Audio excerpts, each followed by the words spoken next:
Praise the Lord. ദൈവനാമത്തിന് മഹത്വമുണ്ടാകട്ടെ.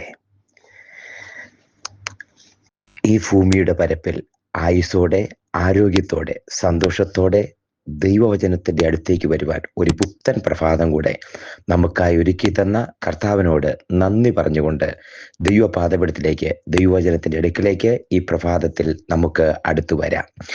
ഈ ശബ്ദപരിധിക്കുള്ളിൽ എന്നെ കേൾക്കുന്ന, എൻ്റെ വേണ്ടി പ്രാർത്ഥിക്കുന്ന, എൻ്റെ ചർച്ചിലെ ഏറ്റവും സ്നേഹിക്കുന്ന എൻ്റെ പ്രിയപ്പെട്ടവരെ, പ്രാർത്ഥനാ കൂട്ടായ്മയിലുള്ള എൻ്റെ പ്രാർത്ഥനാ സഹകാരികളായ എൻ്റെ പ്രിയപ്പെട്ടവരെ, മറ്റ് ഈ ശബ്ദം കേൾക്കുന്ന എല്ലാവർക്കും വേഗം വരുന്ന യേശു കർത്താവിൻ്റെ നാമത്തിൽ വന്ദനം ചൊല്ലിക്കൊണ്ട്, വന്ദനം പറഞ്ഞുകൊണ്ട് ഈ പ്രഭാതം നമുക്ക് ദൈവവചന ചിന്തയ്ക്കായി മാറ്റാം. ഇന്നത്തെ ദൈവവചന ധ്യാനത്തിനായി ഗലാത്യ ലേഖനം 5-ാം അധ്യായം 1-ാമത്തെ വാക്യം, ഗലേഷ്യൻസ് ചാപ്റ്റർ 5 വേഴ്സ് 1. സ്വാതന്ത്ര്യത്തിനായിട്ട് ക്രിസ്തു നമ്മെ സ്വതന്ത്രരാക്കി, ആകയാൽ അതിൽ ഉറച്ചു നിൽപ്പീൻ, അടിമനുഖത്തിൽ പിന്നെയും കുടുങ്ങിപ്പോകരുത്. 3 സെന്റൻസുകളുള്ള ഒരു ബൈബിൾ വാക്യമാണ് നമ്മൾ വായിച്ചു കേട്ടത്. 3 വാക്യങ്ങൾ അതിനകത്തുണ്ട്. ഈ ഒരൊറ്റ വേഴ്സിനകത്ത് 3 വാക്യങ്ങളുണ്ട്. 1, സ്വാതന്ത്ര്യത്തിനായിട്ട് ക്രിസ്തു നമ്മെ സ്വതന്ത്രമാക്കി. 2, ആകയാൽ അതിൽ ഉറച്ചു നിൽപ്പീൻ. 3, അടിമ നുഖത്തിൽ പിന്നെയും കുടുങ്ങിപ്പോകരുത്. അതിനകത്ത് എവിടെയായിരുന്നു എന്ന് പറയുന്നുണ്ട്, ഇപ്പോൾ എവിടെയാണെന്ന് പറയുന്നുണ്ട്, ആൻഡ് സ്റ്റേ ബാക്ക് ദെയർ, അവിടെ ഉറച്ചു നിൽക്കാൻ പറയുന്നുണ്ട്, ആൻഡ് ഒരു വാണിംഗ് ഉണ്ട്, ഇനിയും അങ്ങോട്ട് തിരിച്ചു പോകരുത്. അത്രയാണ് ഇവിടെ എഴുതിയിരിക്കുന്നത്. ഇത് 1-ാം സങ്കീർത്തനത്തിൽ ഒന്നാമത്തെ വാക്യം പറയുന്നത് പോലെ ഒരു വാണിംഗ് കൂടെ അവസാനിപ്പിക്കുന്നുണ്ട്. ശ്രദ്ധിച്ചേ, ഈ 1947 ഓഗസ്റ്റ് മാസം 15-ാം തീയതി ഇന്ത്യ സ്വാതന്ത്ര്യമായി എന്ന് നമ്മൾ ഘോരം വിളിച്ചു പറയുകയും ആഘോഷിക്കുകയും പതാക ഉയർത്തുകയും ഒക്കെ ചെയ്യുമ്പം, ബ്രിട്ടീഷുകാരുടെ അടിമത്തത്തിൽ നിന്ന് ഇന്ത്യ സ്വതന്ത്രമായി ഇന്ത്യൻ പൗരനായിട്ടുള്ള എല്ലാ സ്വാതന്ത്ര്യവും, ഒരു രാജ്യത്തിൻ്റെതായ ആ സ്വാതന്ത്ര്യവും സമത്വവും ആഘോഷിക്കാൻ, ഭരണഘടന തരുന്ന എല്ലാ സ്വാതന്ത്ര്യവും ആഘോഷിക്കാൻ ദൈവം ഈ രാജ്യം അനുമതി തരുന്നത് പോലെ ഇവിടെ ദൈവം തമ്പുരാൻ ആ സ്വാതന്ത്ര്യത്തിൽ ഉപയോഗിച്ചേക്കുന്ന ആ ഫ്രീഡം അതേ വാക്കിലെടുത്താൽ, ഒരിടത്ത് നിന്ന്, അടിമത്തത്തിൽ നിന്ന് നമ്മെ മോചിപ്പിച്ച് പുറത്തു കൊണ്ടുവന്ന് സ്വാതന്ത്ര്യമാക്കിയിരിക്കുന്നു എന്നുള്ള ഒരു ധ്വനി, എന്നുള്ള കൃത്യമായ ഒരു മെസ്സേജാണ്, ഒരു മെസ്സേജാണ് നമുക്കിവിടെ തമ്പുരാൻ തരുന്നത്. ഒന്ന് ശ്രദ്ധിച്ചേ. ഈ വാക്ക് പറയുമ്പോൾ ഇതിനകത്ത് അന്നത്തെ കാലത്ത് മഹാത്മാഗാന്ധി, വിനോബ ഭാവെ, അതുപോലെ തന്നെ അന്ന് ഉരുക്കു പല്ലുകൊണ്ട് ഉലകം ചവച്ചരച്ചു എന്ന് പറയുന്ന ഉലകത്തിൽ ഉണ്ടായിരുന്നവരായ അന്നത്തെ നേതാക്കൾ നമുക്ക് വേണ്ടി സ്വാതന്ത്ര്യത്തിന് വേണ്ടി മുൻപിൽ നിന്ന് തങ്ങളുടെ ജീവൻ ബലിയർപ്പിച്ച് സ്വാതന്ത്ര്യം നേടിത്തന്നു എന്ന് കോരം ഘോഷിക്കുമ്പോൾ, ഇവിടെ ഒരു സ്വാതന്ത്ര്യം അടിമത്തത്തിൽ നിന്ന് നേടുവാൻ എന്ന് പറഞ്ഞാൽ, പിശാചിന്റെ അടിമത്തത്തിൽ അവിടെ എഴുതിയിട്ടുണ്ട്, നുഖത്തിനകത്ത് അടിമത്തത്തിൽ നിന്ന് നേടുവാൻ ജീവൻ കൊടുത്ത് വിലയ്ക്കു വാങ്ങിയ ഒരു സംഭവത്തെ കുറിച്ചാണ് പൗലോസ് അപ്പോസ്തലൻ ഗലാത്യ ലേഖനത്തിൽ ഓർപ്പിക്കുന്നത്. ഒന്നുകൂടി എടുത്തു പറഞ്ഞാൽ, ഈ അടിമ നുഖം എന്ന് പറയുന്ന വാക്കുണ്ട്. നുഖം, യോക്ക് എന്ന് പറഞ്ഞാൽ കാളയും കലപ്പയൊക്കെയുള്ള, നമുക്ക് നന്നായിട്ട് അതറിയാം. ഈ യോക്ക് എന്ന് പറഞ്ഞാല് അത് ഈ കാളയുടെ ഒക്കെ പണ്ടത്തെ കാലത്ത് ഈ ട്രാക്ടറും ട്രില്ലറും ഒക്കെ വരുന്നതിന് മുമ്പ് ഈ നിലം ഉഴുതു മറിക്കാൻ വേണ്ടി കാളയുടെ മേളി വെച്ചിരുന്ന ഒരു സംഭവമാണ്. അത് വെച്ചിട്ട് നിലം ഉഴുതാൻ വേണ്ടി കാളയെ ഓടിച്ചു വിടുന്ന അതിന്റെ പേരാണ് നുഖം എന്ന് പറയുന്നത്. പലസ്തീനില് അന്ന് ചക്കില് ഈ ഗോതമ്പോ അല്ലെങ്കിൽ ഇതുപോലെ ഈ മുന്തിരിച്ചക്കിനകത്ത് ഇതൊക്കെ ആട്ടാൻ വേണ്ടി കാള ഉപയോഗിച്ചിരുന്നു എന്ന് ചരിത്രം പറയുന്നുണ്ട്. അപ്പൊ ഈ നുഖം അല്ലെങ്കിൽ യോക്ക് ഈ കാളയുടെ കഴുത്തേലേക്ക് വെച്ചിട്ട് ഈ പുറകിൽ നിൽക്കുന്ന ഒരാള് ചാട്ട കൊണ്ട് അടിച്ച് മുന്നോട്ട് ഓടിക്കുമ്പം അതിനകത്തുള്ള കൂർത്തുമൂർത്ത പല്ല ഈ ഉഴുതു മറിക്കാനായിട്ട് ഈ കലപ്പയ്ക്ക് അല്ലെങ്കിൽ ഈ യോക്കിന് പ്രയോജനപ്പെടുന്നത്. അപ്പൊ ഇതിൻ്റെ ഒരു പ്രശ്നമുണ്ട്. ഈ ഓടുന്ന ഇയാളുടെ കയ്യിൽ, പുറകെ നിൽക്കുന്ന മനുഷ്യന്റെ കയ്യിൽ, അതിന് യജമാനനായിട്ട് നിൽക്കും, അയാളുടെ കയ്യിൽ ചാട്ടയുണ്ട്, അടിയുണ്ട്. എന്നിട്ട് ഈ കാളയ്ക്ക് ഒരിക്കലും നുഖം ഇരിക്കുന്നിടത്തോളം കാള സ്വതന്ത്രമല്ലെന്ന് മാത്രമല്ല, ഇതിന് മുകളിലോട്ട് നോക്കാൻ പറ്റത്തില്ല.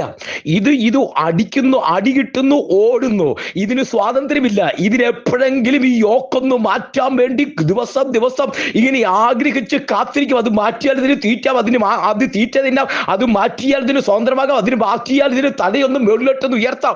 അങ്ങനത്തെ ഒരു വേദനയിൽ, തിക്താനുഭവത്തിൽ, അന്ന് ഫ്രസ്ട്രേഷനായി ഒന്ന് ഞെരുക്കത്തിനകത്തൊന്ന് പുറത്തു വരാൻ കാത്തിരിക്കുന്ന ഇടത്താണ് ഈ യോക്ക് എടുത്തു മാറ്റുക എന്ന് പറയുന്നത്. ഈ വാക്കാണ് ഇവിടെ ഉപയോഗിച്ചിരിക്കുന്നത്.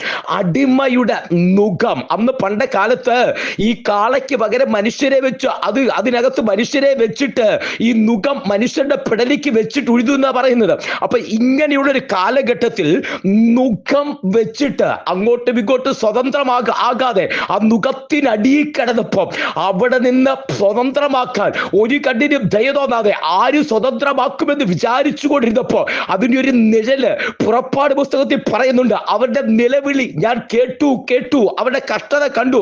നുകം മേളിലിരിക്കുന്ന തലമേൽ, അതേ പെടലിയൽ കഴുത്തൽ നുകമിരിക്കുന്ന ജനത്തിന്റെ കഷ്ടത കണ്ടിട്ട് അവിടെ ഒരു റെഡീമറായിട്ട് മോശയെ കൊണ്ടുവന്ന് ആ മിസ്രയീം എന്ന് പറയുന്ന, ഈജിപ്ത് എന്ന് പറയുന്ന രാജ്യത്തിന്റെ അടിമത്വത്തിൽ നിന്ന് ഇസ്രായേൽ ജനത്തെ പുറത്തു കൊണ്ടുവന്ന ഒരു ദൈവത്തിന്റെ പദ്ധതി നിഴലായി പുറപ്പാട് പുസ്തകത്തിൽ നിൽക്കുമ്പോൾ അത് പാസ് ഓവറിന്റെ ഒരു പുറത്തു വന്നതുപോലെ പുതിയ നിയമത്തിനകത്ത് വരുമ്പോൾ അത് ഒരിക്കലായി അങ്ങനെ ചെയ്ത അത് ഓർമ്മയ്ക്കായി ചെയ്യുമ്പോൾ പുതിയ നിയമത്തിനകത്തേക്ക് ഒരു പാസ് ഓവറിന്റെ ദിവസം പെസഹ, നമുക്കൊരു പെസഹ കുഞ്ഞാട് അറുക്കപ്പെട്ട് കഴിഞ്ഞ ദിവസം ഓർപ്പിച്ചതുപോലെ ആകാശത്തിൽ കൂടി കടന്നുപോയ ഒരു ശ്രേഷ്ഠ മഹാപുരോഹിതൻ പാപമൊഴികെ സർവ്വത്തിനും നമുക്ക് തുല്യമായി പരീക്ഷിക്കപ്പെട്ട് കാൽവരി ക്രൂശിൽ ആകാശത്തിനും ഭൂമിക്കും മധ്യേ, രണ്ട് കള്ളന്മാരുടെ മധ്യേ, മനുഷ്യർക്കും ദൈവത്തിനും മധ്യേ, മനുഷ്യർക്ക് വില കൊടുത്ത്, രക്തം കൊടുത്ത് വിലക്ക് നമ്മളെ വാങ്ങി, അടിമ പിശാച് കെട്ടിയിരുന്ന അടിമ നുകം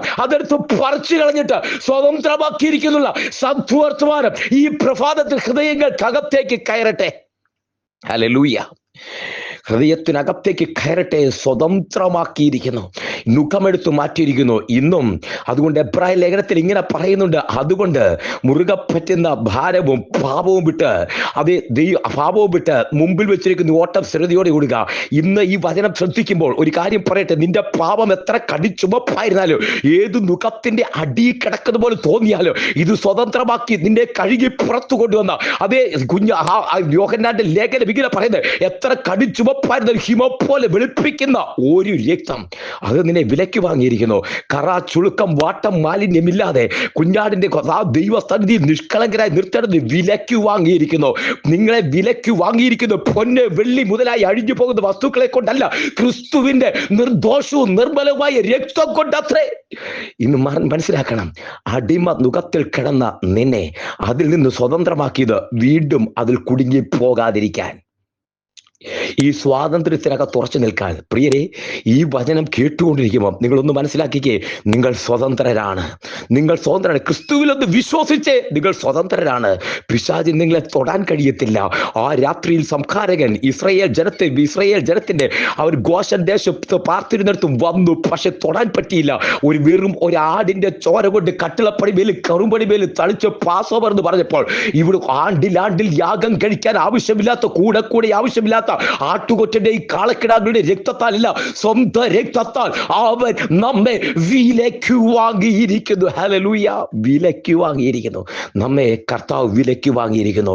ഇന്ന് ഈ വചനം കേട്ടുകൊണ്ടിരിക്കുമ്പോൾ ദൈവത്തിന്റെ പൈതലെ, നീ മനസ്സിലാക്കി, നീ സ്വതന്ത്രമാണ്.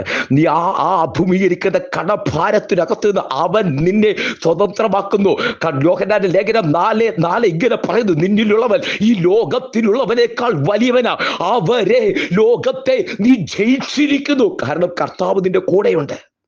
ആ യേശു കർത്താവ് ലോകത്തെക്കാൾ വലിയ, ഈ അഖിലാണ്ടത്തിന്റെ ഉടയവൻ, ഉലകം ചമച്ചവൻ നിന്റെ കൂടെയുണ്ടെന്ന് ഒന്ന് മനസ്സിലാക്കിയിട്ട് ഒന്ന് മുന്നോട്ട് സ്റ്റെപ്പ് എടുത്ത് വെച്ച്, നീ സ്വതന്ത്രനാണ്. ഹല്ലേലൂയ. പാപത്തിൽ നിന്ന് നീ സ്വതന്ത്രനാണ്. ശാപത്തിൽ നിന്ന് നീ സ്വതന്ത്രനാണ്. ആ രോഗത്തിൽ നിന്ന് നീ സ്വതന്ത്രനാണ്. അവന്റെ അടിപ്പിടരാൽ നമുക്ക് സൗഖ്യം വന്നിരിക്കുന്നു. ഒറ്റ കാര്യമുള്ളൂ, വിശ്വാസത്താൽ. അതേ എഫെസ്യ ലേഖനം 5-ാം അധ്യായത്തിന്റെ 19-ാമത്തെ വാക്യം ഇങ്ങനെ പറയുന്ന, ആ വാക്യത്തിന്റെ പ്രാർത്ഥനയുടെ അവസാനത്തെ ഭാഗം പറയുന്ന, അവന്റെ ബലത്തിൻ വല്ലഭത്വത്തിന്റെ വ്യാപാരത്തിൽ വിശ്വസിക്കുന്ന, നമ്മിൽ വ്യാപരിക്കുന്ന ദൈവശക്തിയുടെ അളവറ്റ വലിപ്പം. ഒന്ന് വിശ്വസിച്ചേ, നീ സ്വതന്ത്രനാണ് കുഞ്ഞെ, നീ സ്വതന്ത്രനാണ്. ഒന്ന് അത് ആ പാപത്തിൽ നിന്ന്, രോഗത്തിൽ നിന്ന്, നീ അപ്പൊ ഇരിക്കുന്ന സകല പ്രതിസന്ധിയിൽ നിന്ന് സ്വതന്ത്രനാണ്. ഒന്ന് പുറത്തേക്ക് വന്ന് ഈ കർത്താവിനെ വിശ്വസിച്ച് ഈ സ്വാതന്ത്ര്യം കർത്താവ് തരുന്നു. ആ വചനം ഹൃദയത്തിനകത്ത് പതിയട്ടെ. സ്വാതന്ത്ര്യത്തിനായിട്ട് ക്രിസ്തു നിന്നെ നീ കേൾക്കുന്നതിന്റെ സ്വതന്ത്രമാക്കിയിരിക്കുന്നു. വീണ്ടും അതിൽ ഉറച്ചു നിൽപ്പീൻ. വീണ്ടും അടിമുഖത്തിൽ കുടുങ്ങി പോകരുത്. കർത്താവ് നമ്മെ അനുഗ്രഹിക്കുന്ന എല്ലാ കടകളും അടച്ചു. ഒരു നിമിഷം എല്ലാ കടകളും അടച്ചേ. സ്വാതന്ത്ര്യത്തിനായിട്ട് ക്രിസ്തു നമ്മളെ സ്വതന്ത്രമാക്കി. അതിൽ ഉറച്ചു നിൽപ്പേൻ. വീണ്ടും അടിമുഖത്തിൽ കുടുങ്ങരുത്. Don't turn back. ഇനിയും തിരിഞ്ഞു പോകരുത്. ഒരുമിച്ച് എല്ലാ ഹൃദയങ്ങളും സ്വർഗീയ കർത്താവെ, ഞങ്ങൾ ഒരുമിച്ച് കർത്താവിൻ്റെ അടുത്തു വരുന്നു.